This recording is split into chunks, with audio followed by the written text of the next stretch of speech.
السلام علیکم ورحمۃ اللہ وبرکاتہ ان الحمد للہ نحمده ونستعینه ونستغفره ونعوذ باللہ من شرور انفسنا ومن سیئات اعمالنا من يهده الله فلا مضل له ومن يضلل فلا هادي له واشهد ان لا اله الا الله وحده لا شريك له واشهد ان محمدا عبده ورسوله اما بعد فان خير الحديث كتاب الله وخير الهدي هدي محمد صلى الله عليه وسلم وشر الامور محدثاتها وكل محدثة بدعة وكل بدعة ضلالة وكل ضلالة في النار۔ ہر قسم کی حمد و ثنا اللہ تبارک و تعالی کے لیے، اور بے شمار درود و سلام ہوں جناب نبی اکرم صلی اللہ علیہ وسلم کی ذات اقدس پہ۔ الدروس المہمہ مشہور و معروف کتاب ہے جس میں ایسی معلومات جمع کر دی گئی ہیں جن معلومات کی ہر عام و خاص کو ضرورت ہے۔ اس کتاب میں سے اب وہ درس چل رہا ہے جس درس میں نماز کی سنتوں کا بیان ہے، اور یہ کتاب کا 10واں سبق ہے۔ کتاب کے مؤلف اس کتاب کی اس درس کی 14ویں سنت میں فرماتے ہیں: الجہر بالقراءۃ فی صلاۃ الفجر وصلاۃ الجمعہ وصلاۃ العیدین والاستسقاء وفی الرکعتین الاولیین من صلاۃ المغرب والعشاء۔ کہتے ہیں کہ نماز کی سنتوں میں سے 14ویں سنت یہ ہے کہ آپ فجر کی نماز میں، جمعہ کی نماز میں، عیدین کی نماز میں، عید الفطر کی نماز، عید الاضحیٰ کی نماز، اور نماز استسقاء بارش کی نماز، اور مغرب اور عشاء کی پہلی 2 رکعتوں میں قرات اونچی آواز سے کریں گے، تلاوت اونچی آواز سے کریں گے۔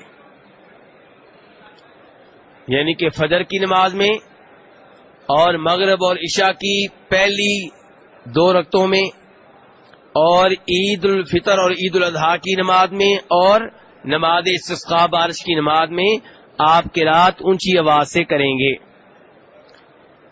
اور پھر فرماتے ہیں 15ویں سنت میں کہ الاسرار بالقراءۃ فی الظہر والعصر وفی الثالثۃ من المغرب والاخیرتین من العشاء، کہ ظہر اور عصر کی نماز میں تلاوت آہستہ آواز سے کی جائے گی، اونچی آواز سے نہیں کی جائے گی۔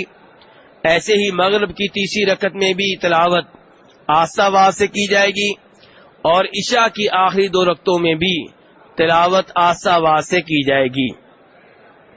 اب سوال پیدا ہوتا ہے کہ اس پہ دلیل کیا ہے؟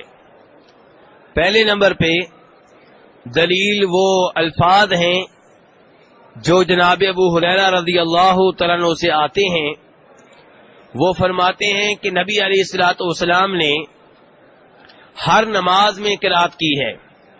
جناب ابو ہریرہ کہہ رہے ہیں کہ نبی علیہ الصلوۃ والسلام نے ہر نماز میں تلاوت کی ہے، قرات کی ہے۔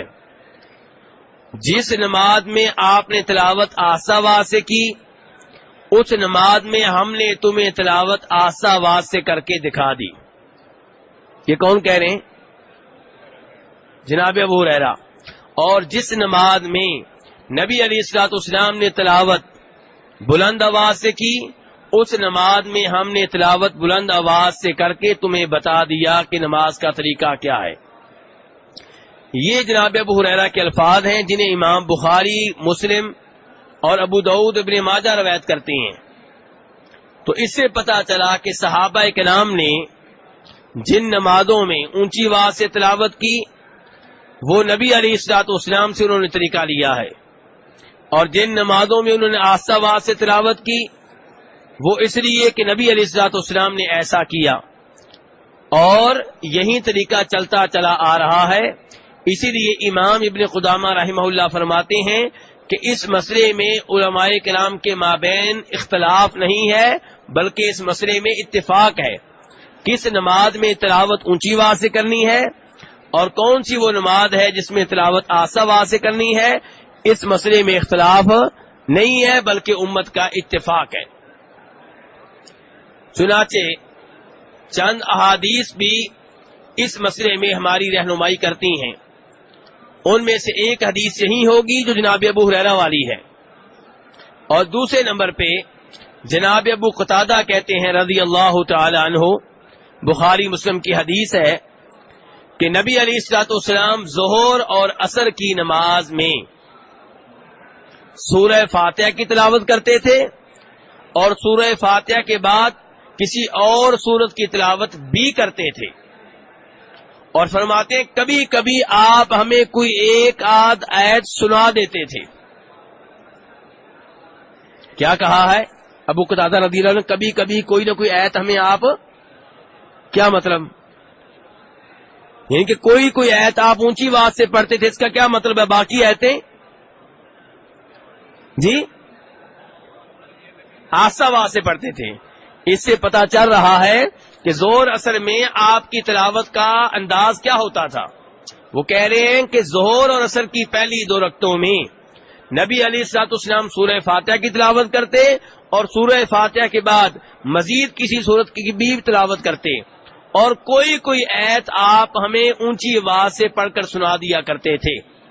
اس کا مطلب یہ کیا ہوا کہ عام طور پہ آپ ظہر اور عصر کی نماز میں تلاوت آہستہ آواز سے کرتے تھے، کوئی آیت آپ تھوڑی سی اونچی آواز سے پڑھتے تو آواز ہمارے کانوں میں پڑ جاتی۔ پھر کہتے ہیں کہ ظہر اور عصر کی آخری 2 رکعتوں میں آپ سورہ فاتحہ کی تلاوت کرتے تھے۔ اس کا مطلب یہ ہے کہ ظہر عصر کی آخری 2 رکعتوں میں سورہ فاتحہ کی تلاوت پہ آپ اکتفا کرتے تھے، سورہ فاتحہ کے بعد مزید تلاوت آپ نہیں کرتے تھے۔ یہ حدیث ہے جناب ابو قتادہ کی۔ اور ظہر عصر کی تلاوت کے بارے میں ایک اور حدیث بھی ہمیں ملتی ہے جناب ابو سعید خدری رضی اللہ تعالیٰ عنہ سے۔ ابو سعید خدری کہتے ہیں کہ نبی علیہ الصلوۃ والسلام ظہر عصر کی نمازیں ہمیں پڑھاتے تو ہمارا اندازہ یہ ہے، ہم نے یہ اندازہ کیا کہ آپ ظہر کی نماز میں سورہ فاتحہ کے بعد پہلی اور دوسری رکعتوں میں 30 آیتوں کے برابر تلاوت کرتے ہیں۔ کتنی آیتوں کے برابر؟ کس نماز کی بات ہو رہی؟ ظہر۔ پھر ظہر عصر کی کا بتانے لگے ہیں، اور فی الحال انہوں نے ظہر کی مقدار بتائی ہے کہ ظہر عصر کا طریقہ بتاتے ہوئے کہہ رہے ہیں کہ ظہر کی نماز کی پہلی 2 رکعتوں میں آپ سورہ فاتحہ کے بعد تقریباً 30 آیتوں کے برابر تلاوت کرتے تھے، اور آخری 2 رکعتوں میں سورہ فاتحہ کے بعد 15 آیتوں کے برابر تلاوت کرتے تھے۔ اس سے کیا پتا چلا کہ ظہر کی آخری 2 رکعتوں میں سورہ فاتحہ کے بعد تلاوت کرتے تھے کہ نہیں کرتے تھے؟ اور ابو قتادہ نے کیا بتایا تھا کہ نہیں کرتے تھے؟ تو اس سے پتا چلا کہ ظہر عصر کی نمازوں میں آخری 2 رکعتوں میں سورہ فاتحہ کے بعد کبھی تلاوت کر لی جائے اور کبھی نہ کی جائے، دونوں طریقے نبی علیہ الصلوۃ والسلام سے ثابت ہیں۔ مزید کہتے ہیں ابو سعید خدری کہ عصر کی نماز میں آپ سورہ فاتحہ کے بعد پہلی اور دوسری رکعت میں تقریباً 15 آیتوں کے برابر تلاوت کرتے تھے، اور عصر کی آخری 2 رکعتوں میں سورہ فاتحہ کے بعد تقریباً 7 آیتوں کے برابر تلاوت کرتے تھے۔ تو اس سے بھی پتا چلا کہ ظہر عصر کی آخری 2 رکعتوں میں سورہ فاتحہ کے بعد تلاوت کی جائے تو وہ بھی نبی علیہ الصلوۃ والسلام سے ثابت ہے، اور کبھی تلاوت نہ کی جائے تو وہ بھی آپ سے ثابت ہے۔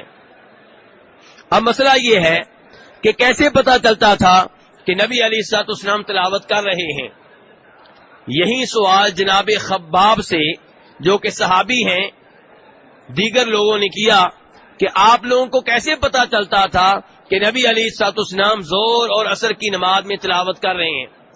تو کہنے لگے باضطراب لحیتہ، جب آپ کی داڑھی حرکت کرتی تھی تو ہم سمجھاتے تھے کہ آپ تلاوت کر رہے ہیں۔ تلاوت کرتے تھے تو ہمیں کیسے پتا چلتا تھا کہ آپ کی داڑھی؟ جناب خباب کہہ رہے ہیں ظہر عصر کی نماز میں جب آپ کی داڑھی حرکت کرتی تو ہم سمجھاتے کہ آپ پڑھ رہے ہیں، تلاوت کر رہے ہیں۔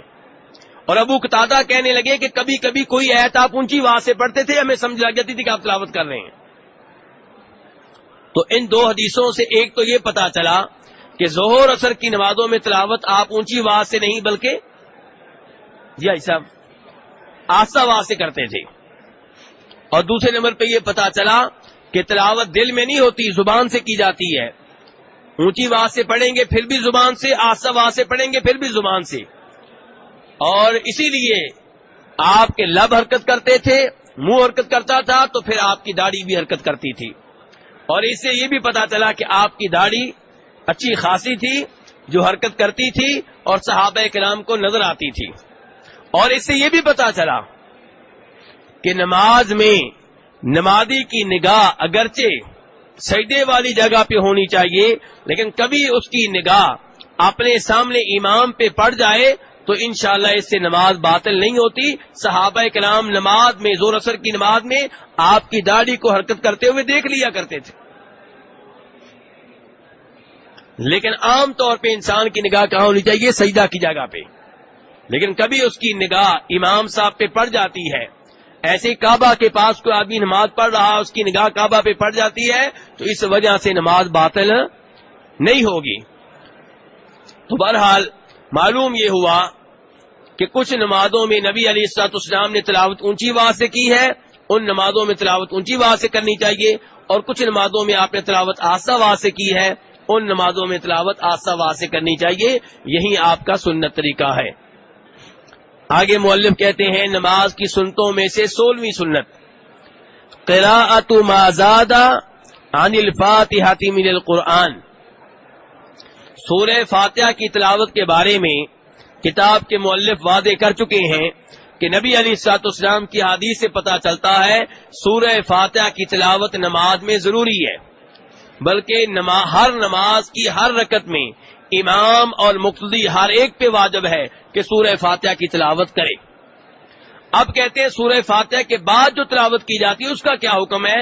کہتے ہیں کہ وہ سنت ہے، اگر وہ کر لی جائے تو بہت اچھی بات ہے، اور نہ کی جائے تو اس وجہ سے نماز باطل نہیں ہوگی، نماز ہو جائے گی، ثواب میں کمی ہوگی. اور کیا دلیل ہے کہ سورہ فاتحہ کے بعد بھی تلاوت کرنی چاہیے؟ ابھی میں نے حدیث بیان کی ہے ابو سعید خدری رضی اللہ عنہ کی، کیا کہہ رہے ہیں کہ ظہر اثر کی نمازوں میں سورہ فاتحہ کے بعد آپ تلاوت کیا کرتے تھے. کہتے ہیں کہ ظہر کی نماز کی پہلی 2 رکعتوں میں آپ سورہ فاتحہ کے بعد کتنی آیتوں کے برابر تلاوت کرتے تھے؟ 30 آیتوں کے برابر. اور آخری 2 رکعتوں میں 15 آیتوں کے برابر. اور عصر کی نماز میں سورہ فاتحہ کے بعد پہلی 2 رکعتوں میں کتنی آیتوں کے برابر تلاوت کرتے تھے؟ 15 آیتوں کے برابر. اور آخری 2 رکعتوں میں 7 آیتوں کے برابر. تو اس سے پتا چلا کہ آپ کی یہ سنت ہے، آپ سے یہ ثابت ہے، بہت سی حدیث سے ثابت ہے کہ آپ سورہ فاتحہ کے بعد بھی تلاوت کیا کرتے تھے. تو یہ بھی آپ کی سنتوں میں سے ایک سنت ہے، اس پہ بھی عمل کرنا چاہیے. اللہ تبارک تعالیٰ سے دعا ہے کہ وہ ہمیں نبی علیہ الصلوۃ والسلام کے طریقے کے مطابق نماز پڑھنے کی توفیق عنایت فرمائے. اب میں